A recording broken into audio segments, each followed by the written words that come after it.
Merhaba arkadaşlar, ben Stein Age of Empires Mobile'in yeni bir bölümünden sizlere merhabalar. Şimdi bugünkü konumuzda saldırı savunma, taktikçiler neden dayanıklı, işte kudretçiler genelde daha neden biraz daha dayanıksız olup işte hasarı yüksek çıkartıyor gibi bir şeyler inceleyeceğiz sizlerle. Şimdi bu aslına bakarsanız bu statü bölümünde gösteriyor. Bakın şimdi şuraya tıkladığınız zaman kudrete tıklarsanız diyor ki kudrete her alınan her puan diyor birlikteki birimlerin kudret saldırısını %0,15 arttırıyor. Bir de ekstrasında beceri etkilerini 0,3 arttırıyor. Okey, tamam, anladık. Stratejiye verdiğimiz her bir puanda strateji saldırısını ve strateji savunmasını %0,15 arttırıyor diyor. Daha sonrasında beceri ve strateji alınan her puan beceri etkilerini %0,3 arttırır. Şimdi saldırı ve savunma veriyor buna. Kudrete sadece savunma şey veriyor. Saldırı veriyor. Bu yüzden zaten kudretçiler genellikle daha pasif oluyor savunma konusunda. Şimdi diyeceksiniz ki hocam öyleyse Richard niye daha dayanıklı? Abi Richard Barbarosa'dan dolayı daha dayanıklı. Şimdi bazı kahramanlar kendi üzerindeki buff'ları, kendi üzerindeki imza becerileri tabii ki bu savunmalara etki edebiliyor. Ama genellikle kudretçi kahramanlar şeylere göre, taktikçilere göre biraz daha fazla hasar atar. Ama genellikle daha dayanıksız haldedirler. Biz de ne yaparız? Genelde dayanıksız olanlara işte gemlerde savunma takarız, can takarız. İşte genellikle bu tür şeylerle desteklemeye çalışırız biz taktikçi pardon kudretçi komutanları. E, Taktikçilerde de genelde savunma değil de saldırı odaklı çalışırız. Çünkü zaten savunmaları genel anlamda yüksektir. Tamam mı? Ondan sonrasında şimdi mesela bak Richard dedik, Richard'a bakalım. Richard'ın imza becerisinde kritik bir nokta var hocam. Şimdi tamam, burada kudret hasarlar ver, eyvallah eyvallah, hasar çok. Aslında Richard abi birikme etkisiyle ana komutan becerisini atmasa var ya, Richard çok bomba bir karakter hocam. Bak Richard gerçekten çok bomba.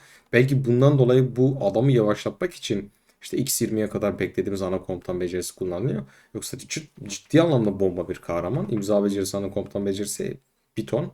Şimdi az önce Richard dediğim için buraya geldim.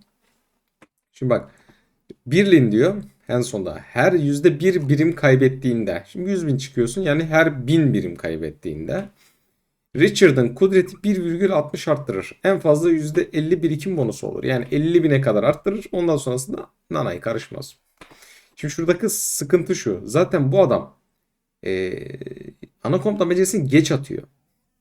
Ondan sonrasında da geç attığı için de hocam bu kudret bonusunu sen ne kadar arttırırsan arttır, zaten ordusu yarılara inmişken bu karakter zorlanıyor. O yüzden buna ani hasar lazım, biraz da ani karakter çıkarması lazım. Sonrasında zaten asker azaldığı zaman çok bir hasar çıkartamamış oluyor. İşte asıl mesele buradaki bu bence. Size tabii önerilerinizi, fikirlerinizi söyleyin hocam. E, Birim kaybettikçe hasar arttırmasına gerek yok. Evet, sağlam bir karakter mi? Sağlam bir karakter ama ana komutan olarak kullanıyoruz. Bunun daha yüksek hasarla çıkartabilmesi lazım. Richard zaten genel anlamda güzel bir komutan, fakat bu özelliği bence onu biraz kötüye götürüyor gibi düşünüyorum ben. Şimdi daha sonrasında bir de bazılarımızın kaçırdığı bir özellik var. Şimdi abi Mulan okçu olarak genellikle kırılgan, değil mi? Çok kırılgan bir hatta kahraman ama çok yüksek hasarlar çıkartan, ikinci vuruşuyla beraber düz kudret vuruşlarıyla iki kere vurduğu zaman rakibi yamultan bir komutan. Evet, fakat şimdi buradaki ekstra özelliklerden, ekstra sorunlardan bir tanesi şu: biz bunu kaçırıyoruz. Biz hiç buralara genel anlamda bakmıyoruz. Şimdi geldik burada okçuluk alanına, tamam mı? Aslında bir kompun ayakta durması askerle de bağlı. Şimdi eğit bölümüne geldik, tamam mı? O dobarla. Şimdi burada 3 yıl çizgiye tıkladığımız zaman bak, 121 savunma, 146 can,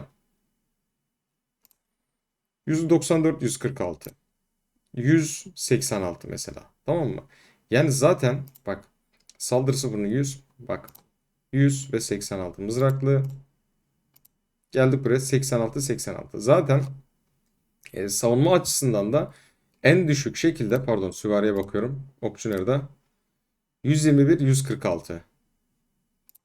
Benim kafa yok ki. Bizim Zetain sakattır. Yanlış yere bakıyoruz. Ben dedim Allah ulan nasıl oluyor dedim. Birden videoyu durdurdum, şey yaptım. Şaşırdım. Şimdi hocam, şimdi T6 bölümüne baktığım zaman. Bak savunması 93, can 112. Bak bak bak. Şimdi genel anlamda tamam. Okçu. T6 112 mesela, tamam mı? Abi hepsinde T7'ye bakalım, kafamız rahat etsin. Biri ona gidiyor, biri ona gidiyor. Şimdi burada hocam 146 121. Bak. Bak. Üstü atlıyor ya, o yüzden karışıyor. Yani genel anlamda gördüğünüz gibi savunması en düşük olan okçu. Ama hasarı da en yüksek olan okçu. O yüzden okçulara biraz daha savunma eklememiz lazım. Ama asker türlerine de burada bakmamız lazım. Mesela 146, 194 kılıçlı. Bu ne abi? Mızrakla 146, 170. Sağlam. Bu ne abi? Süvari 146, 146. Bu ne abi? 146, 121. Yine bizim şey okçumuz. Burada kılıçlıya geldiğimizde savunmanın 194 olduğunu görebiliyoruz. Biz ekstra mesela Konstantin gibi kahramanlarla destekliyoruz mesela Miyamoto'yu. Zaten savunması yüksek. Daha da arttırıyoruz biz bunları. Şimdi bu asker tipleri de önemli. O yüzden okçular kırılgandır hocam. İşte okçulara can basmak. Burada ne eksiği var mesela? Canı yine savunmasına göre iyi. Savunma basmak önemli. Biraz da can basmak önemli. Zaten saldırısı hasarı yüksek. Bunu ayakta ne kadar tutabilirsen o kadar çok vuracak. Zaten düz vuruşu yüksek. O yüzden arkadaşlar bu tür birim türlerine de ordu bölümünde de bakmak lazım. Bunlar bize ekstrasında fayda sağlar. Bunları böyle analiz edip ona göre gitmek atıyorum. Bak 146, 146, 121. Geç okçu yeter çık artık. Mesela bakın Kılıçlı'nın 146 saldırısı, 194 savunması var. Biz buna ne verebiliriz? Canlı saldırı verebiliriz, değil mi? Zaten savunması çok yüksek. O yüzden onları verebilirsiniz. Bu şekilde ilerlemek mantıklıdır. Ee, Ordu türlerinize göre de bakmanız lazım ekstrasında. Ona göre şey yapın. O yüzden diyoruz ya hani hangi kahraman ana kompunuzsa önce onda T6, T7. Önce onda gidin. Onda gidin ki askeriniz de daha sağlamlaşsın. Çünkü mesela bak burada yine okçuya geldiğimizde T6 ile T7 bir mi hocam? Şimdi T6'da 168'den saldırı 219'a çıkıyor. Bir tane askerde. Şöyle geldik. 112'den can 146'ya. 93'ten savunma 121'e. Bunlar böyle böyle artıyor arkadaşlar. O yüzden zaten T6, T7 bunların önemleri çok yüksek. O yüzden diyoruz ana komutanlarınızı önce yapın. Sonra arkasını doldurun. Sizin araştırmalarda yaptığınız can araştırmaları, işte savunma araştırmaları, saldırı araştırmaları buraya işlemez arkadaşlar. Buraya baktığınız zaman ulan buraya niye işlemiyor demeyin. Çünkü buraya işlemez. Onlar ekstrasını arka planda arttırmaya yönelik devam eder. O yüzden bunları asker birim türlerinize göre de bir kahraman yaparken dikkat edin, askerinizin neyi eksikse onu arttırmaya yönelik gidin. Ha bazıları şey diyor, evet savunması düşük okçunun ama ben diyor daha yüksek hasar için, zaten hasar yüksek, daha çok saldırı taşları ekliyorum. Tamam, kudret daha çok ekliyorum. Tamam, ekleyebilirsin tabii. Bu arada bunlara işleyenler şeydir. Birim saldırısı, birim savunması, birim canı. Bilginiz olsun. Komutana taktığınız gemlerden işte efendim kudrettir, taktiktir. Bunlar da komutan etkiler. Onlar ayrı şeyler arkadaşlar. Bu olay bu. Yani bunun anlatıldığını hiç görmedim. O yüzden bunları anlatmak istedim. Bilmeyenler vardır. Markete yine geldik daldık vallahi hocam. Bu alışkanlıktır hocam. Bunu yapacağım mecbur. Kusura bakmayın. Bu bir alışkanlıktır hocam. Buna vazgeçemiyoruz yani. Tamam bunu yaptık rahatladık mesela şu anda. Burada da yine günlük 10 tane mükemmel 10.000 TP kitabımızı aldık abi. Almazsak ne olurdu Allah bilir. Buradan da sizinler beraber yapıyoruz. Yani ne alaka bilmiyorum ama yapıyorum hocam. Garip şekilde bazen kendime hakim olamıyorum bu konularda. Şimdi bunları yaptık.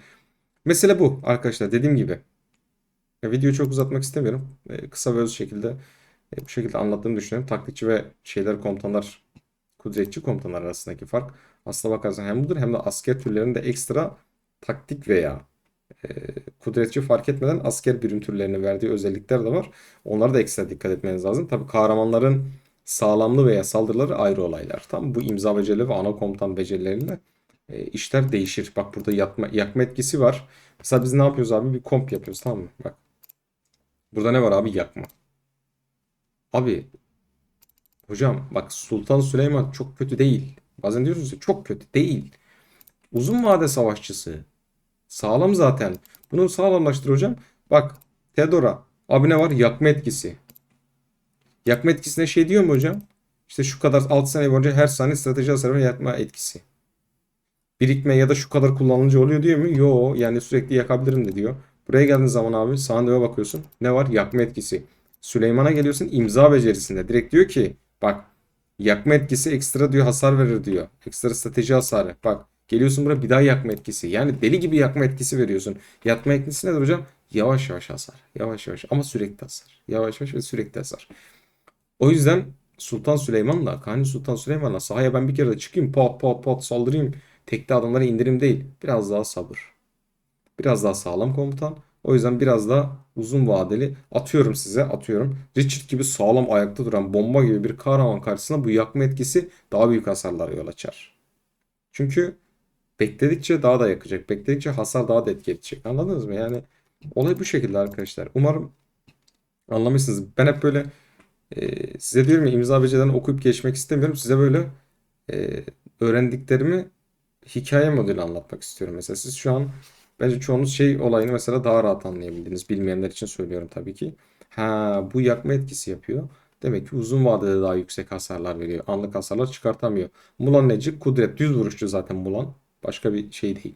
İkinci vuruş attığı zaman ne? Yani Mulan'a mantık o hocam. Yani Mulan'a demek ki kudretini arttırırsam, düz vuruşunu arttırırsam Mulan ikinci vuruşla beraber zaten yüksek daha yüksek hasarlar çıkartacak. Asıl mesele bu. Yani kompo mantığı bu mesela. Ondan sonra bunu gördüğünüz veya anladığınız zaman da artık bu kahramanları başka komplara uyarlayabiliyorsunuz. Ha bak bunda da yakma etkisi yapabiliriz. Ya da bunda yakma etkisini çıkarmamız lazım. Zaten ani komutan. Yakma etkisi çok bir hasara neden olmaz gibi şeyler düşünebilirsiniz. Umarım video faydalı olmuştur. Şimdiden beğeninizi ve yorumlarınızı eksik etmezseniz hepinize teşekkür ederim. Kendinize iyi bakın. Allah'a emanet olun.